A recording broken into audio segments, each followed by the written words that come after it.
Karena pertumbuhan dan pembelajaran sejati nggak pernah berjalan dalam sebuah lingkaran yang tertutup. Dia selalu Oh, bergerak ke atas dalam hmm, sebuah spiral yang terus meluas. Setiap siklus itu kan membawa kita kembali ke titik awal, hmm, tapi di sebuah tingkat kesadaran yang lebih tinggi gitu. oke. Jadi The Golden Spiral adalah sebuah model yang secara sempurna memetakan keseluruhan siklus penciptaan dari nilai TCMGIK ya.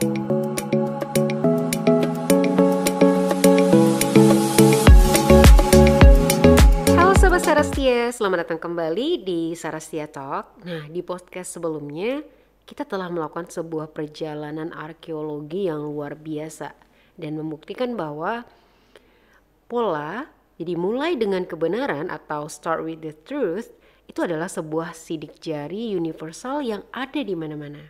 Jadi ini membawa aku pada pertanyaan yang paling mendasar sih Miss L. Kita semua sangat akrab dengan model Golden Circle dari Simon Sinek yang secara brilian menempatkan why di pusatnya nih. Jika kita sepakat bahwa why harus bersujud nih pada the truth, lalu seperti apa sih peta atau model baru yang secara visual dimulai dengan the truth? Apakah ada sebuah golden spiral? Ada Miss Elvira di sini, silakan Miss. Oke, ini pertanyaan yang ditunggu-tunggu ya, dan jawabannya sudah pasti ada Oh gitu. Jadi iya. penting untuk difahamin di awal, model baru yang kita akan perkenalkan ini nggak dirancang untuk menghancurkan Golden Circle ya. Itu arogan banget gak sih? Nah, tapi Golden Circle itu memang sebuah mahakarya, sebuah foto snapshot yang sangat brilian dan menangkap anatomi dari sebuah pesan yang inspiratif ya. Tapi di era chaos kita nggak bisa lagi cuma butuh sebuah foto yang statis, kita butuh sebuah film yang dinamis gitu. Oke. Sebuah model yang nggak cuma menunjukkan apa itu inspirasi, tapi juga menunjukkan gimana dia lahir, gimana dia diuji, dan gimana dia berevolusi. Nah, model baru Oke. kita ini kita sebut the golden spiral atau spiral emas. Wow, the golden Karena spiral ya. pertumbuhan dan pembelajaran Suka sih sejati sama nggak namanya, pernah keren gitu ya. berjalan Tapi dalam sebuah kenapa lingkaran yang spiral ya tertutup. Miss Al? Dia selalu Oh. bergerak ke atas dalam sebuah spiral yang terus meluas. Setiap siklus itu kan membawa kita kembali ke titik awal, tapi di sebuah tingkat kesadaran yang lebih tinggi gitu. Oke. Jadi The Golden Spiral adalah sebuah model yang secara sempurna memetakan keseluruhan siklus penciptaan dari nilai TCMGIK ya. Jadi ada 5 fase atau 5 pertanyaan kunci yang harus dijawab secara berurutan. Nah, fase pertama atau titik awal dari semua penciptaan yang bermakna tentu saja bukan why. Fase pertama adalah whose atau kebenaran punya siapa. Gitu nih pilar T ya. Nah, jadi sebelum kita tanya mengapa, kita harus terlebih dulu bertanya kebenaran versi siapa yang sedang kita layani. Oke. Apakah ini kebenaran universal, apakah ini kebenaran komunal, atau hanya kebenaran dari ego kita sendiri. Nah, fase Oke. ini tentang menegakkan landasan realitas kita. Oke, jadi ini adalah fase start with the truth itu sendiri ya? Betul banget.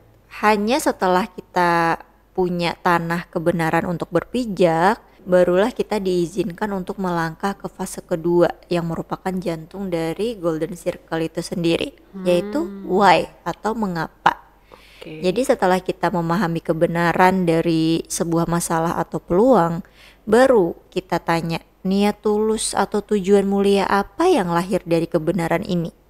Jadi ini adalah fase di mana kita menyalakan bahan bakar emosi dan purpose kita ya. Setelah itu kita masuk ke fase perencanaan teknis atau how.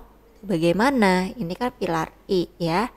Nah, bagaimana strategi, proses atau desain cerdas yang akan kita gunakan untuk mewujudkan why kita gitu.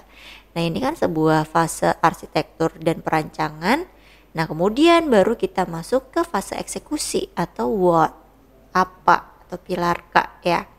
apa produk atau layanan atau tindakan nyata yang kita ciptakan dan kita lakukan. Nah, fase what ini adalah fase di mana ide itu menjadi kenyataan.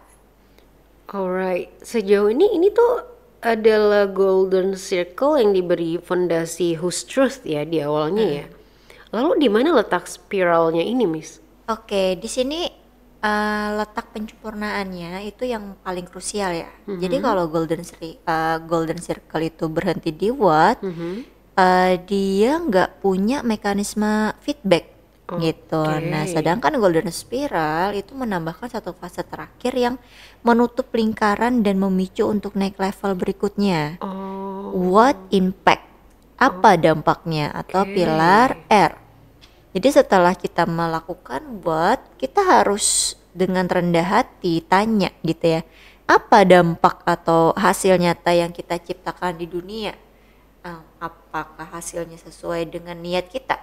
Apa dia menciptakan konsekuensi yang gak terduga gitu. Oke. Nah, ini loh keajaibannya nih Miss Ria. Jadi jawaban dari fase kelima what impact itu atau hasil itu akan secara langsung menjadi kebenaran komunal gitu. Oh, Kebenaran yang baru untuk memulai siklus spiral berikutnya.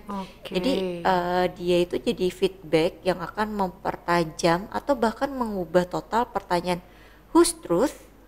Tadi kan kita tanya ya di awal, ini kebenaran siapa? Benar-benar. Ini bisa berubah di putaran selanjutnya Oh, gitu. ada updated ya. Itulah kenapa dia berubah menjadi spiral gitu, kayak sebuah mesin pembelajaran yang nggak pernah berhenti gitu ya. Benar-benar. Kayak model yang nggak cuma inspirasi doang, tapi juga berevolusi. Wow. Misal ini benar-benar sebuah evolusi sih, the golden spiral ini ya. Jadi ia mengambil 3 lingkaran inti dari golden circle. Jadi ada why, ada how, sama ada what juga. Tapi memberikannya sebuah langkah nol nih yang berupa whose truth tadi ya, yang merupakan the truth-nya tadi ya sebagai fondasinya ya.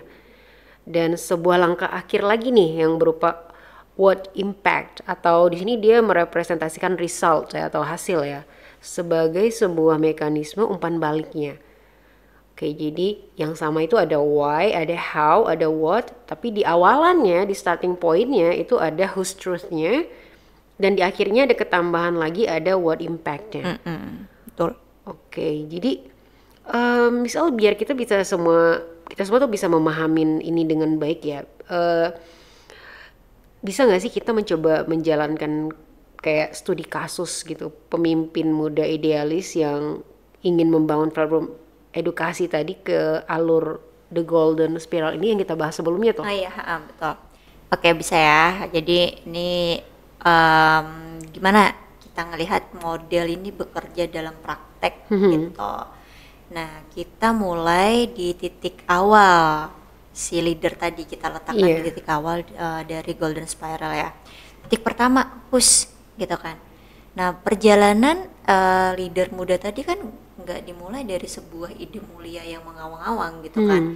Perjalanannya itu dimulai dari sebuah investigasi kebenaran yang brutal. Kan dia tanya tuh, siapa aku sebenarnya? Dia bilang dia seorang teknolog gitu kan, bukan pendidik. Terus dia tanya lagi ke diri dia, seperti apa realitas pasar gitu kan. Ternyata setelah di riset dia dapat pasar tuh udah jenuh sama platform gratis. Kemudian ada rasa sakit di kalangan kreator konten edukasi gitu kan. Terus ada prinsip universal yang sebuah model tuh jangan hanya bakar uang gitu kan. Masih ingat nggak misalnya pertanyaannya itu Iya, kan? benar. Nah, terus dia kembali lagi tuh, lanjut lagi tuh ke fase why-nya gitu kan, menemukan tujuan yang membumi atau pilar G. Nah, sekarang baru deh dia bertanya, ketika melihat semua fakta yang dia temukan gitu kayak baik di dirinya sendiri, fakta lapangan, kemudian fakta universalnya seperti apa, why atau tujuan mulia apa yang bisa aku si leader tadi bisa layani secara otentik dan relevan gitu. Nah, jadi kan why-nya itu nggak cuma lagi bikin pendidikan gratis gitu kan, why-nya kan telah berevolusi lagi gitu jadi noble purpose yang lebih tajam. Bisa jadi kayak memberdayakan para kreator edukasi untuk bisa hidup sejahtera dari karya mereka gitu kan. Oke. Ini kan wayang lahir dari empati, bukan cuma idealisme kan Iya, gitu. benar-benar. Nah, sekarang kita lanjut lagi ke fase 3 gitu kan. How gitu, merancang peta cerdas gitu kan.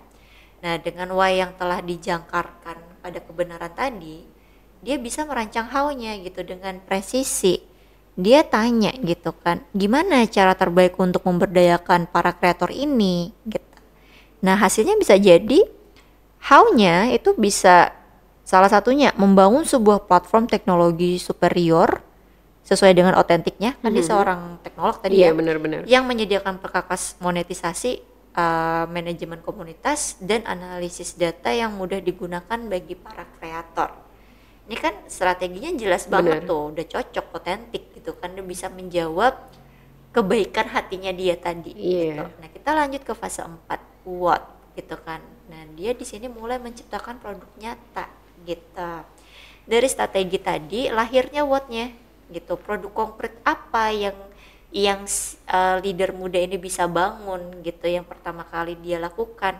Hasilnya bisa jadi nih sebuah platform software as a service atau platform Oke. SaaS untuk para kreator edukasi, lengkap dengan fitur-fitur yang udah kita sebutin tadi deh. Tindakan ini kan tindakan nyata yang bisa dieksekusi gitu sama timnya. Oke, oke, sampai sini ini adalah sebuah proses perencanaan yang sangat sistematis dan kokoh ya misalnya. Lalu di mana letak spiralnya ini, Miss? Nah, di fase terakhir ini yang merubah segalanya. What impact kan yang terakhir ya, mengukur Benar. hasil dan memanen kebenaran baru.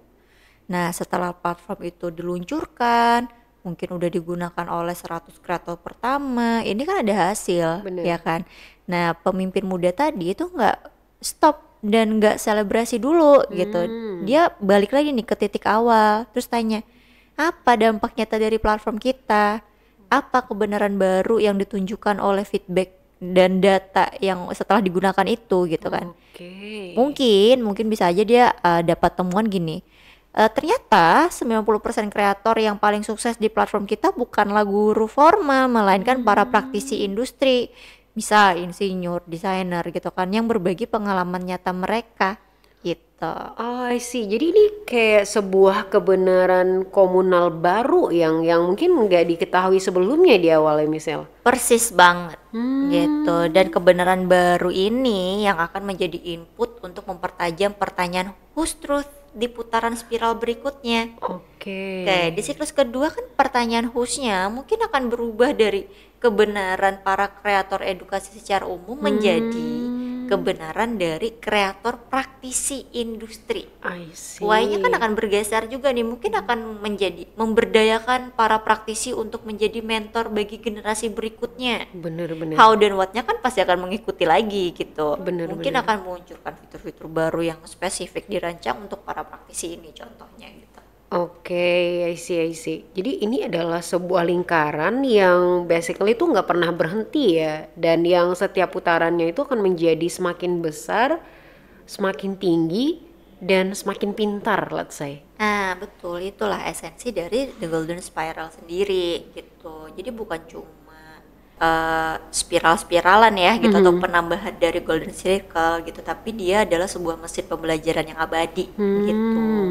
Jadi The Golden Spiral ini sebuah model yang gak cuma membantu kita untuk memulai dengan cara yang benar, tapi juga memberikan kita sebuah mekanisme untuk berevolusi dengan bijaksana gitu. Jadi merubah Golden Circle yang statis menjadi sebuah pusaran pertumbuhan yang dinamis dan unstoppable. Oh my god, luar biasa ya, The Golden Spiral ini. Jadi ini adalah sebuah siklus TGIKR yang hidup.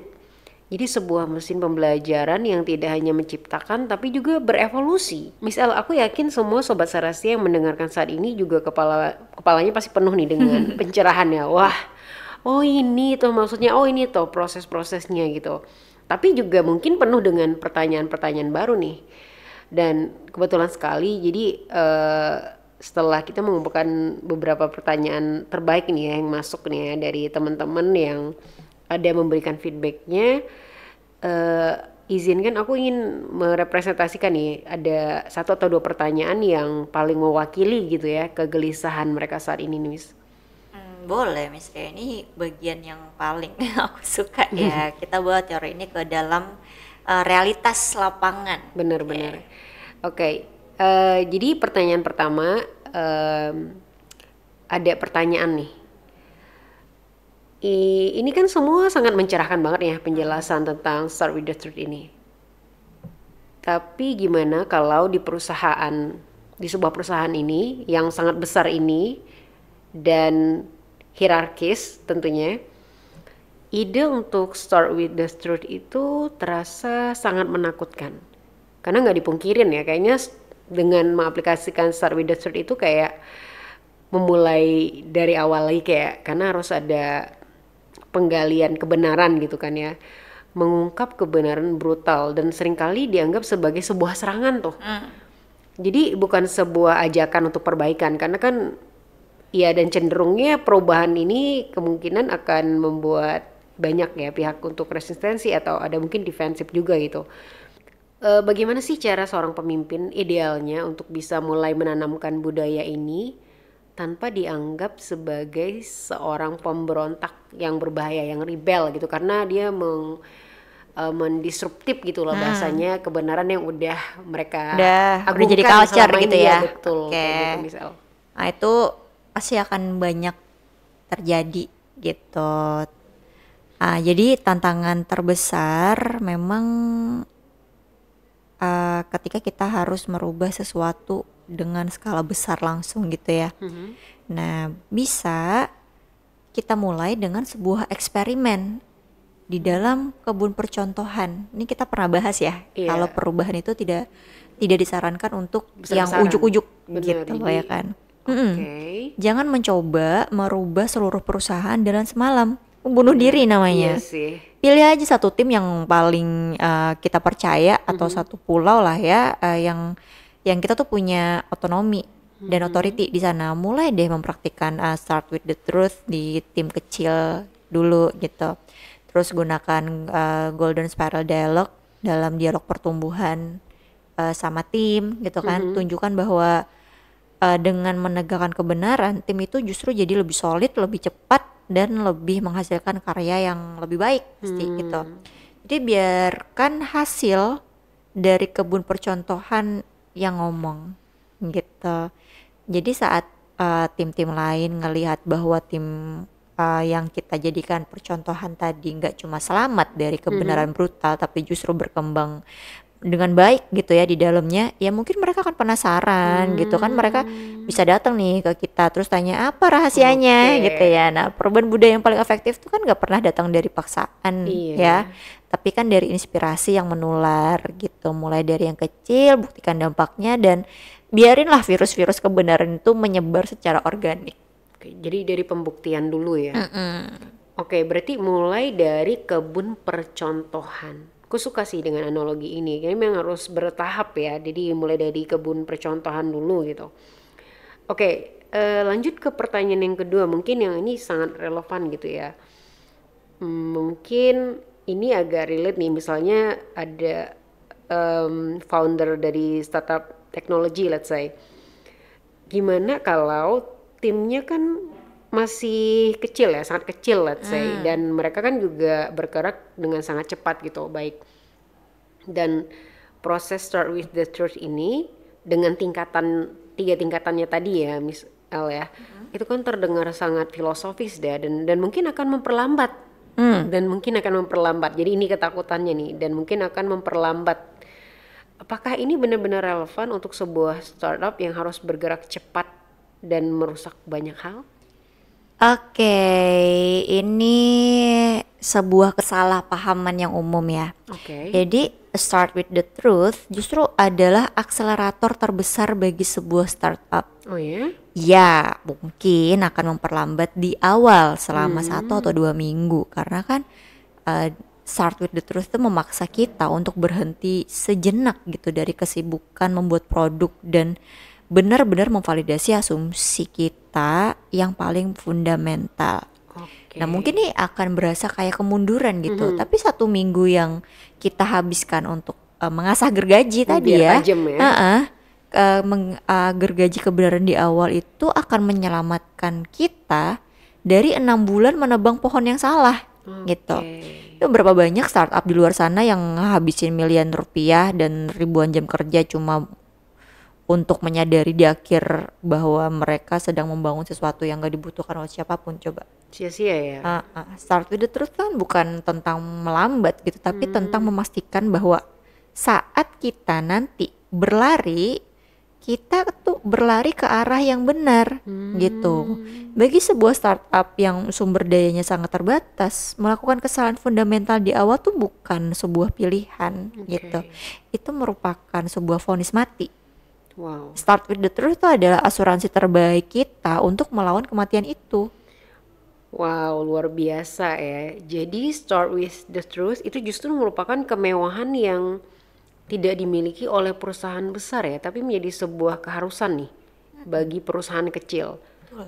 Wow, ini mencerahkan sih jadinya Miss L. Jadi start with the truth ini itu tidak akan memperlambat, justru ini akan memastikan kembali kalau kita itu berlari ke arah yang benar.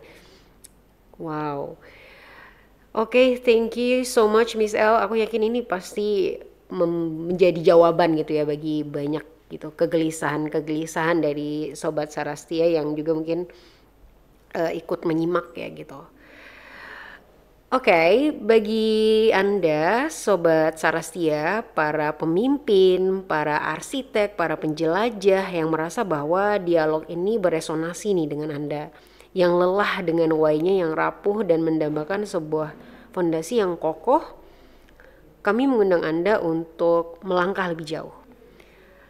Teori ini sangat kuat ya, tapi ini tidak hanya akan menjadi pengetahuan jika tidak dipraktikkan. Jadi ilmu ini itu sebaiknya tidak hanya menjadi pengetahuan, tapi dia juga harus dipraktikkan. Nah, oleh karena itu kami di Sarastia Agility Innovations secara khusus merancang sebuah lokakarya ya, kelas yang sangat intensif, sebuah laboratorium nih di mana Anda tidak hanya akan belajar, tapi juga akan langsung membedah kebenaran untuk organisasi Anda. Kami mengundang Anda untuk bergabung di kelas eksklusif kami, Start with the Truth. Dan untuk informasinya bisa mengunjungi website kami di sarastia.com untuk informasi lebih lanjut. Oke, Miss Elvira, thank you so much ya. Sangat banyak sekali pencerahannya, optosi brutalnya juga, dan kebijaksanaannya juga yang telah dibagikan ya. Oke, sama-sama Miss Ria. Sebuah kehormatan ya kita bisa sharing sama Sobat Sarastia gitu kan. Jadi izinin aku nih menutup episode ini dengan meninggalkan satu pertanyaan terakhir ya untuk direnungkan buat semuanya, ya kan? Coba kita stop sebentar dari kesibukan, kemudian tanya gitu ya, apa why aku gitu, dan mulailah dengan pertanyaan yang lebih berani, lebih jujur dan lebih fundamental. Sudahkah why kita bersujud pada the truth? Wah, jadi ada dua lapis yang perlu kita renungkan guys di sini. Sudahkah why kita bersujud pada the truth? Wah. Oke, Sobat Sarastia, ini adalah akhir rangkaian podcast series ya untuk bahasan yang berkaitan dengan Start with the Truth ya. Dan jangan lupa untuk mengecek podcast kami lainnya dan juga artikel-artikel yang sudah kami publish. Dan juga ada informasi kelas di Sarastia yang udah termuat di website kami di sarastia.com. Cukup sekian untuk podcast kita kali ini. Saya Miss Ria. Bye-bye.